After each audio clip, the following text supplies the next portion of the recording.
Hey loves, it's Britt, and in this video I'm going to talk about what it means to have your moon conjunct with someone's ascendant in Synastry, or vice versa.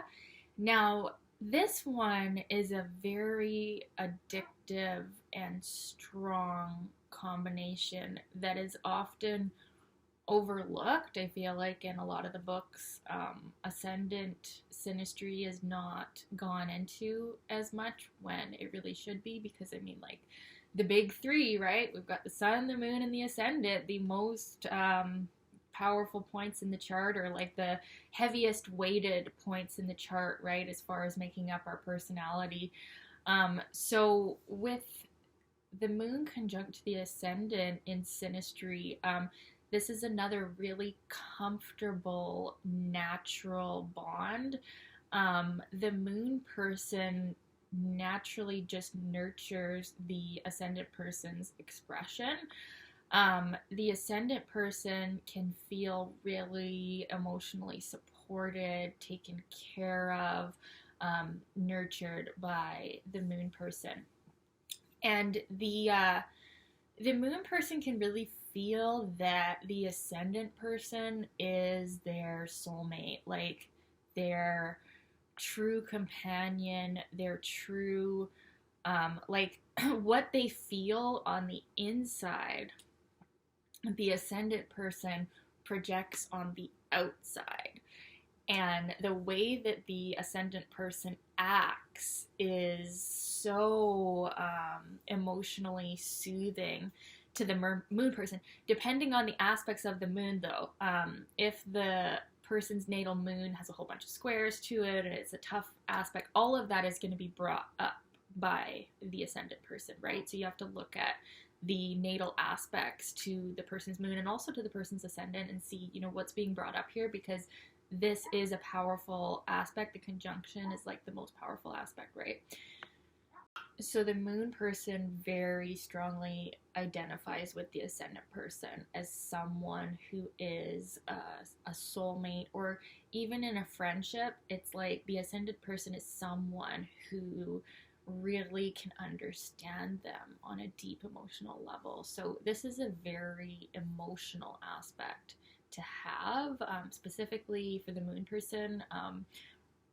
This connection, it feels very strong, very powerful, very emotional, and very like we're the same. Like we have met someone who is like the same as us.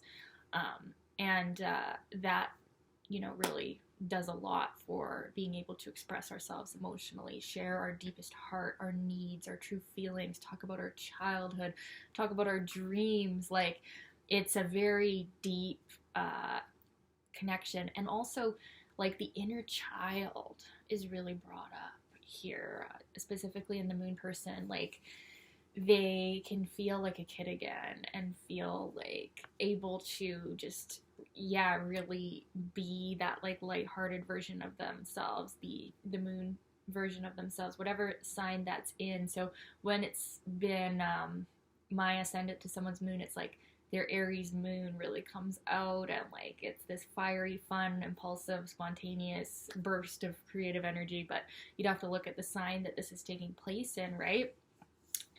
And that shows a major theme of the relationship. So for me, Aries is like the baby, right? So the moon and Aries man that I've dated in the past, like it was like a really childlike energy that came out in our relationship. It was very deep, and we are still friends to this day. It's a really good connection to have for friendship as well. The other thing too is the moon in a man's chart can show his image of wife. So when the man is the moon and meets the ascendant person, he can really feel like this is his wife. Like the way that she acts, the way that she expresses herself, her approach to life and the world, he's just like, wow, that's my wife. It can feel like that. So this is where it can get kind of addicting too, is like they both really affirm each other's identities. And so I've talked a lot about how the moon person feels. So when I've had it on the other way, when when I'm the moon, the way that the ascendant person acts, it just really affirms like what you feel about life. And like it's like you find someone that acts in the exact way that you need in order to emotionally open up. So yeah, so the ascendant person can really feel like the moon person respects them. The moon person really likes them a lot and loves them, and like the way that they act, like it's easy for them to act and be comfortable and like be more like the first house is like the house of self, so it really affirms their identity and like their ego self, and they can feel a lot more confident around the moon person, and like the way that they naturally act is just so accepted that they express themselves more. They're able to like really be themselves is what it feels like. And like the moon person feels the exact same way. They're able to be their emotional self, and the ascendant person feels like they're able to be their most basic, like primal, instinctual self. The way they act in the world is really accepted and encouraged. So, you know, it's definitely a confidence building aspect as well. Yeah, when you meet someone whose moon is conjunct your ascendant, you really feel comfortable, and it can be one of those instantaneous bonds where we share emotional things right away. We feel like we've met someone who is the same as we are, and that can be very comfortable, very stabilizing, and very soothing to the soul. So there isn't really, I can't think of anything negative about this aspect except that it is emotional, and it's binding, right? Like when you feel this much for someone, when you feel that natural and comfortable with someone, you want to hold on to them. But it can also work in a friendship as well, because you're able to emotionally communicate. So like, let's say, you know, one person doesn't want a relationship at this time. It's like you can talk about that. You can communicate with this aspect, and it's not even like, it's not like a Mercury level communication. It's like, it's almost telepathic. Like you just really get each other with this aspect, and the ascendant person feels like they can just really act naturally, like that Beatles song, "Act Naturally." Like they can just act, and the moon person is like the fan club, or and sometimes it can be reversed too, where you know the moon person just expresses their emotions, and the ascendant person is just like affirming that, like, yeah, you go girl, or yeah, you go guy. Like it's just, it's easy with this one. And we want to take care of each other. We want, like, the moon can be very nurturing of the ascendant person, and just thinking they're the most wonderful expression of a human. But you have to look at the aspects, right? So let's say the moon person has moon square to Uranus or something, and then so their Uranus is square to the person's ascendant too. Then that's when the ascendant person can kind of act in a way that's a little bit rebellious, and bringing up some uncertainty and, you know, some emotional tension in the moon person that they already carry from their natal moon. So childhood themes are brought up in this one. The moon person's childhood trauma is brought up by the ascendant person. So you have to look at that too. That's where it could get uncomfortable. That's where this could get kind of ugly, is because, you know, you meet someone who brings up exactly how you felt in your childhood. And most of us have had some stuff happen in our childhood. And the moon can also represent past lives as well. So this person is very familiar, maybe too familiar. If we're trying to escape our moon because of how painful it is, then the ascendant person can be a trigger, right? But, you know, even with that, it's like the ascendant is a pretty direct, like, it's not like a secretive energy. It's like they're able to bring up our emotional self in a way that's comforting, and it's allowing us to heal that. And this is a really strong marriage indicator because you really get each other. It's a strong friendship indicator.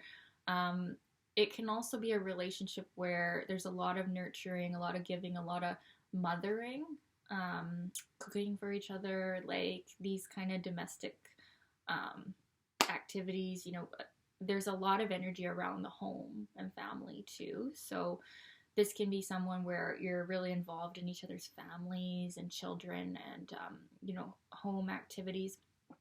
And also, like, you really get a boost, specifically the ascendant person gets a boost in their identity and their physical expression. They can actually feel physically stronger and more capable with the moon person's support. Like, they can really go after life in a bigger way. And the ascendant is a lot about the soul's purpose for incarnating as well. So the moon person can really be someone who helps us act in a greater alignment with our soul and what we're really here to do.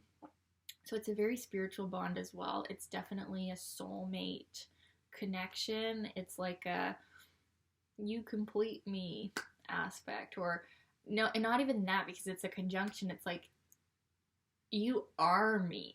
Like, you are me in another body. And there's a lot of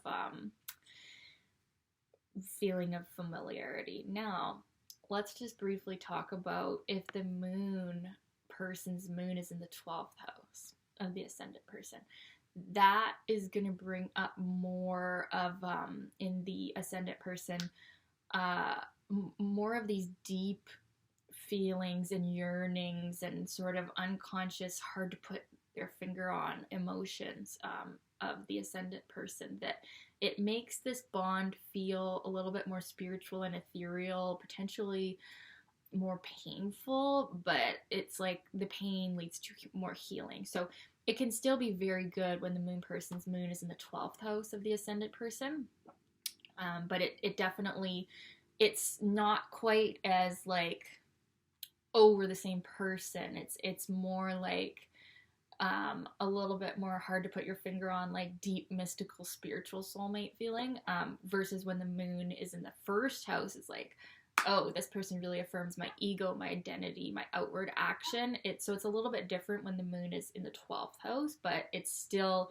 very, very similar, very strong. It's just kind of a little bit more, yeah, spiritual or ethereal when we have it coming from the 12th house. But it's just as powerful, if not even more powerful, because of that healing and that level of emotion that's being brought up from our 12th house, which is sort of unconscious to us. So yeah, it's a good aspect to have. I really like it. It's like an aspect of an unforgettable relationship and a very emotional bond. So yeah, I'd love to know your experience of this aspect. How did it feel for you? And I'm doing your request. This was requested. Let me know in the comments below what you'd like me to talk about on a video, and I'll try my best to do them all. Okay, thanks for watching. Love you guys. Bye.